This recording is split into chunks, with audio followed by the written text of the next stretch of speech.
Hello everyone, and welcome to the History of Byzantium, episode 139, All in a Day's Work. Last time, we saw the Phocas administration alienate the support of large sections of society. Their prioritization of the military threatened the civilian structures of Constantinople. Today, their time in power comes to an end. Just to get you realigned with the time frame, the triumphant conquest of Cilicia took place in 965. Nicephorus then campaigned again in 966, when he set up a brief siege of Antioch. He then spent all of 967 at home, building a wall around the palace and having stones thrown at him. He remained in the capital until the summer of 968, which is where we left off last week. He will then head back to the east to give Syria one last good kicking, then spend 969 at home before being murdered just before Christmas. Yes, murdered. We won't get to that until next week. Today, we need to rewind and catch up on some important decisions he made before the summer campaign of 968. Decisions which will leave his successor with a major crisis on his hands. One of the reasons that Nicephorus felt able to stay at home during 967 was that in February of that year, Seyf ad-Dawla passed away. The emir had been suffering from a debilitating neurological condition for the past decade, and it finally finished him off at the age of 51. Despite all the hard times, Seyf still maintained a strong reputation across Syria and northern Mesopotamia. Another leader would surely have been deposed after the shattering losses to the Romans. But with his death, the realm finally began to splinter amongst local power brokers. Authority technically devolved to his son Sharif, often known as Sa'd ad-Dawla. However, he was shut out of many of the region's cities for the next few years.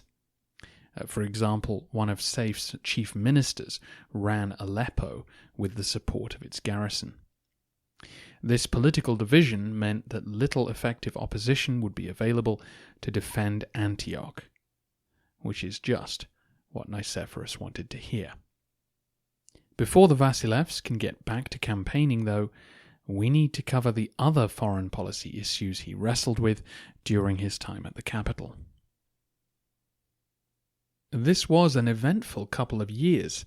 Developments that concern us took place in Armenia, Italy, and the Balkans. In Armenia, the princes of Taron, the lands just beyond Melitene, voluntarily ceded their kingdom to the Roman Empire. It's hard to remember the last time that happened. My mind goes all the way back to the king of Pergamum, i.e. Western Anatolia, who willed his kingdom to the Romans in 133 BC. As you know, the myriad Armenian princes had been growing closer to the Romans ever since the middle of the 9th century. The men of the mountains knew that their survival depended on good relations with the preeminent powers surrounding them. This has generally taken the form of prominent Armenians being brought onto the imperial payroll, usually in exchange for their cooperation in the sieges of Melitene and Theodosiopolis, or for just minding their lands for Roman traders and soldiers passing through. Since Nicephorus went on the offensive, increasing numbers of Armenians have been recruited as both soldiers for the army and settlers for newly conquered territory. The odd fortress or patch of land has been handed over during this time, but this donation was on a completely different scale. I've put up a map which should help you identify the Principality of Taron, but it is on the regular map. It's the territory lying between Lake Van and the easternmost Roman outposts of Melitene and Arsamosata. This land has seen many marches and countermarches recently, particularly during the battles between Saif and John Zimisces. The ruler of Taron, Ashot III, knew the Byzantines very well. He'd been to Constantinople and had been on the imperial payroll for a while. So when he died in 966, his sons made a calculated decision. Rather than divide the territory up between them, they decided to hand the whole thing over to the Romans. Their goal seems to have been to continue to run the place, but now be paid for the privilege as local army commanders. The salary of a strategos was guaranteed, whereas the rents on precarious mountain farms were not. They would, of course, keep their own estates anyway, and the big bonus was the chance to either be further promoted within the imperial system or to serve on campaigns into the former caliphate. The chance to grow rich and powerful seemed far greater within the Byzantine world. There were risks, of course. They were inviting Roman law and Roman clerics into their realm, and they might one day fall foul of the emperor and be replaced. But the prestige of Byzantium was flying as high as it ever had, and so the brothers threw in their lot with Romania. Though some of the land they inherited was rock and mud, the Roman Empire advanced about 125 miles to the east. This was all in a day's work for Nicephorus. Not only was he used to expanding the borders, but his desire to recruit Armenians for the conquest project was furthered by this donation. Roman arms were now face to face with the small collection of Arab towns which had grown up around Lake Van. In a skirmish during this time, Byzantine forces sacked one of the settlements, Manzikert. The leader of that attack was Bardas Phocas. No, not the 90-year-old. This was Leo Phocas's son, who had been appointed the Dukes of Chaldea. This attack showed the Saracens who was boss, but generally they were left in peace. These towns were not guarding strategic locations, and it was felt that they acted as a buffer between the Romans and the Emirate of Azerbaijan, which lay on the other side of the mountains.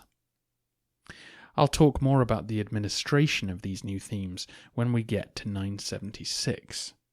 I'm planning on taking a short pause there to cover end-of-the-century topics, but I won't actually do a full tour until 1025. If you have any questions about the narrative, do send them in.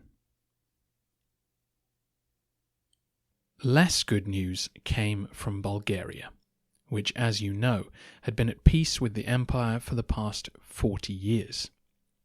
An almost unprecedented period of détente. It was the Tsar Simeon who deserves most of the credit for the lasting peace. He had battered the Byzantines into accepting him and his country as something of an equal. And with Romanus Lecapinos's wise decision to marry his granddaughter to Simeon's son Peter, the two empires had come to rest. The marriage between Maria and Peter had been sealed with an annual payment of Roman gold. The idea of tribute was always a sensitive one, and so this expense was officially labelled as upkeep for the lifestyle of the Empress Maria. She passed away, though, in 963, and fresh from his eastern conquests, Nicephorus decided to withhold further payment. To be clear, the emperor had no interest in fighting a war with the Bulgarians. His eyes remained firmly fixed on Syria, But he clearly felt that his reputation was strong enough that he could demand a renegotiation of the peace terms without too much difficulty. When will they learn? In the summer of 967, Nicephorus toured the Thracian defensive network, perhaps to genuinely inspect them, but perhaps as a show of force. During this time, he sent a letter to Tsar Peter, pointing out that the Bulgarians, on their side of the treaty, were meant to protect Roman lands from northern attack. This was a reference to the Magyars, who, as you know, had on several occasions crossed Bulgaria and raided Thrace. It was probably these incursions which prompted the creation of the position of domestic of the West. We have very few sources for events in the Balkans during this period, so we have no way of knowing who was in the right. But Peter replied that he had asked for Roman assistance during these attacks and had been ignored, so he had had to come to his own arrangements with the Magyars, presumably meaning he would allow them to ride through his lands if they treated his people well. If true, we should have some sympathy for Peter. The Magyars had been building a fearsome reputation over the past half-century. As you know, the Magyars fled to the Hungarian plain to get away from the ferocious Pechenegs. But the Magyars were no shrinking violets themselves. They brought their steppe skills and way of life with them, and spent the first half of the 10th century raiding far and wide across Western Europe. Horse archers were spotted as far apart as Spain, southern Italy, and the approaches to Denmark. The appearance of fierce pagan nomads caused considerable shock in the Frankish domains, and there was great relief when, in 955, the East Frankish king Otto I inflicted a decisive defeat on the Magyars at Lechfeld. Checked in the west, the Magyars had raided closer to home, and Peter was struggling to deal with them. But this refusal to bow down to Roman demands irritated Nicephorus. So he reached for the standard imperial playbook and invited a group from the steppes to attack Bulgaria on his behalf. A decision which seems overly harsh towards the otherwise peaceful Bulgarians, and a policy which had backfired spectacularly when Leo VI used it half a century ago. On that occasion, the northern tribe had been the Magyars. Now it was the Rus. The Northmen had continued to grow and strengthen their realm, and around this time launched an amphibious operation which finally destroyed the Khazar capital of Atil. The Romans were anxious to harness this new power as their ally, and some sources suggest that the Byzantine province of Cherson in the Crimea was under threat from the rising Rus tide. So, to kill two birds with one stone, Nicephorus sent a boatload of gold to Cherson and instructed a nobleman called Kalokiros to bribe the Rus with it. He did, and the Rus prince Sviatoslav duly made preparations to launch an attack the following year. It may not surprise you, though, to learn that this operation also backfired on the Romans. The Rus were too successful in their mission and began making plans to conquer Bulgaria. The idea of the dangerous Rus navy operating out of the Danube was a horrific prospect for Constantinople. But Nicephorus would be dead before the full potential of this crisis could be realized, and so we will return to it in a future episode.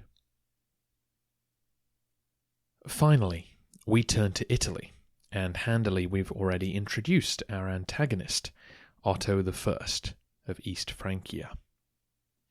It was that eastern realm that Otto inherited in 936, and set about centralizing power. The impressive victory over the Magyars in 955 effectively ended large-scale raiding of Western Europe, which gave Otto great prestige as a Christian monarch.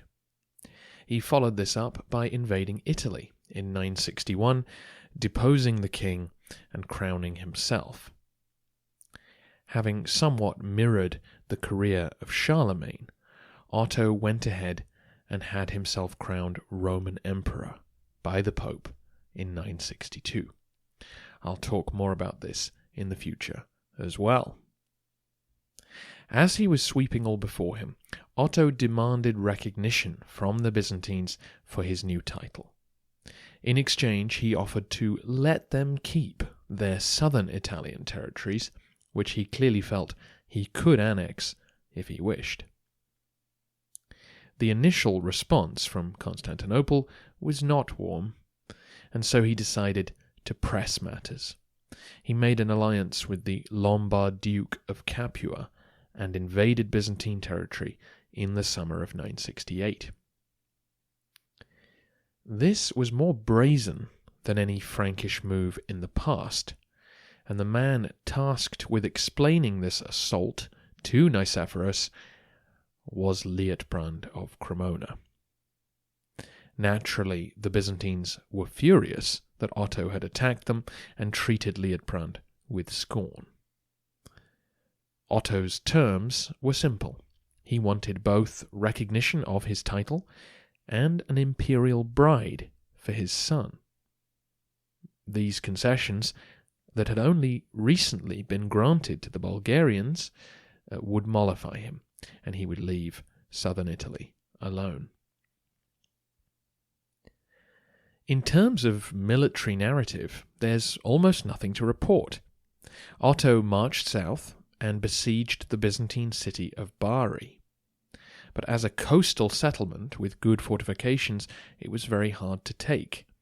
The besieged resupplied by sea, and the emperor was forced to give up. He returned in 969 to besiege the city of Cassano, but failed again. By then, Nicephorus had sent a fleet with reinforcements, and they held off the invaders and made a tit-for-tat raid on Capua. There was a reason the Byzantines had been able to hold on to southern Italy. The mountainous region was tricky to navigate, and it was the Romans who controlled the sea.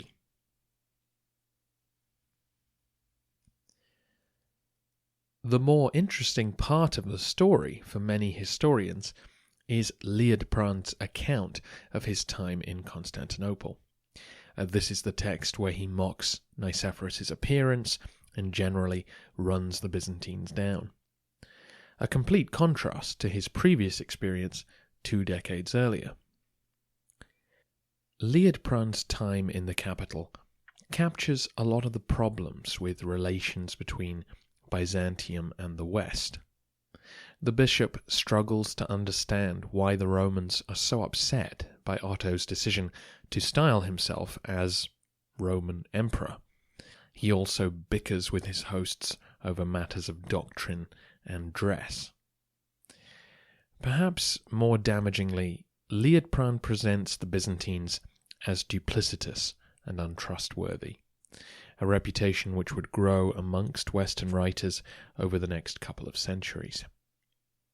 If we believe him, then Liutprand was certainly treated poorly by his hosts. He was housed in a drafty building with little in the way of provisions and wasn't allowed to leave without an escort. Several times he was told that he could go home, only for the offer to be yanked away at the last minute. He was berated repeatedly by members of the Phocas administration at official functions, and was only too glad to leave when he did. However, from the perspective of the Romans, Liutprand was a representative from a state they were at war with. They were preparing a fleet in response during his stay, which he could have spied on. Naturally, then, they kept him in seclusion, and the various offers to let him leave may have been tests to see if he would attempt to communicate with agents somewhere else in the city. And moreover, the hostility of officials toward him was in keeping with the Byzantine desire to send a clear message to Otto that his invasion was unacceptable and that his grab for the title of Roman Emperor was unwelcome. And I should also point out that Liutprand's drafty accommodation was a disused palace, and that the occasions when he was insulted were usually imperial banquets where he was being royally feasted and entertained alongside other ambassadors. Anyway, the petty war in southern Italy was another issue which Nicephorus' successor would have to deal with. It is a notable conflict, though, in part because of the brazenness of the Frankish attack. This was a harbinger of future Western assaults on Byzantine territory. No longer was there much fear that Constantinople could strike this far from home. Some scholars argue that Otto's attack only came when it did because of the complete failure of Nicephorus's Sicilian expedition of 964. Ample demonstration of Byzantine weakness in the region. We now essentially rejoin the narrative from last episode. After spending a year and a half in the capital, losing favour with the people, Nicephorus gleefully set off on campaign in the summer of 968. By October, his army was assembled and he swept into Syria via Martyropolis in the north. He killed and enslaved all the way to Antioch, but seeing that the city was still securely held, he moved on. He pushed as far south as he'd ever done before and made for the city of Emesa. It's right at the bottom of our base map. Again, he was relic hunting and extorted the head of John the Baptist from them. Then he marched for the coast and burnt the suburbs of Tripolis, again after establishing that the city could not easily be taken. Heading north again, he sacked Arca in early November after a 9-day siege.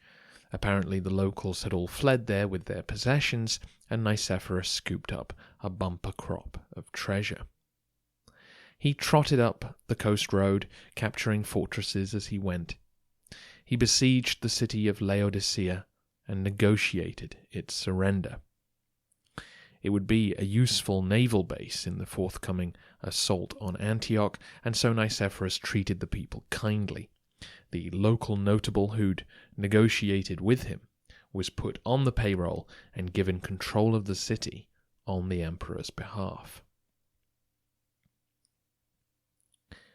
No Arab force had dared to face Phocas during this campaign. So he decided to leave some troops in Syria to begin tightening the noose around Antioch. He ordered his men to build a fortress in the Amarnos mountain passes, essentially cutting the city off from direct land communication with the rest of Syria. A general named Michael Vortzes was left in charge of this operation.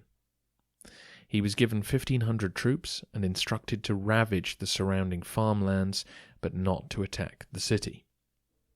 From the north, the commander of forces in Cilicia was to do the same. The man in charge there was a eunuch named Petros, a loyal retainer of the Phocas family. By destroying the city's agricultural base, the pressure would be ratcheted up on the Hamdanid governor of the city. There were still many in Antioch who wanted to make a deal with the Romans. This policy of weakening a city before taking it was, of course, the same one which had been used at Melitene, Theodosiopolis, and Tarsus.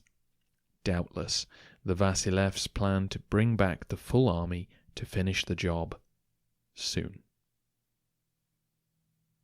Once again, the emperor returned to the Bosphorus undefeated. In his wake trailed another precious Christian relic, a train of prisoners and wagons of loot. Just another summer for the White Death. Amongst the camp followers on this occasion, though, was the Monophysite Patriarch of Syria. Johannin and his senior bishops were following the emperor to the capital. Nicephorus, like Heraclius and Justinian before him, felt that his military prestige might be enough to forge a church compromise. A synod was set up where these men would discuss their differences with the Patriarch Polyeuctus and other senior prelates. We can only assume that this was an unwelcome summit on both sides.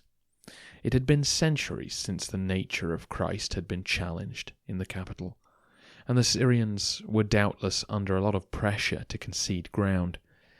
But they refused, and focus was reduced to threats, eventually sending them off into exile, breaking his promise to protect the rights of their church. Between this incident and the unfolding Bulgarian crisis, Nicephorus's bluntness was starting to cause unnecessary problems for Romania. This uncompromising attitude will play a part in his downfall a few months from now. Our last piece of business for today is the fall of Antioch. Ignoring the emperor's instructions, Michael Vortzis captured the city in October 969. The ambitious Vortzis had made contact with men inside the city and offered them inducement to switch sides. They helped him scale the walls at night and capture a tower. Michael sent urgent word to the eunuch Petros in Cilicia to come to his aid. Meanwhile, the Antiochians discovered his presence and besieged him in his tower. His men fought back, and for 3 days, bloody street fighting took place. Various fires were started by Michael's allies to distract the population. Petros was initially reluctant to cooperate, but rather than see good troops go to waste, he arrived before the walls on the 28th of October with a large force. The frightened defenders of Antioch scattered. Vortzis opened the gates, and the city fell within the day. Petros hastened to put out the fires, while Vortzis raced back to Constantinople so that he could deliver news of his triumph direct to the palace.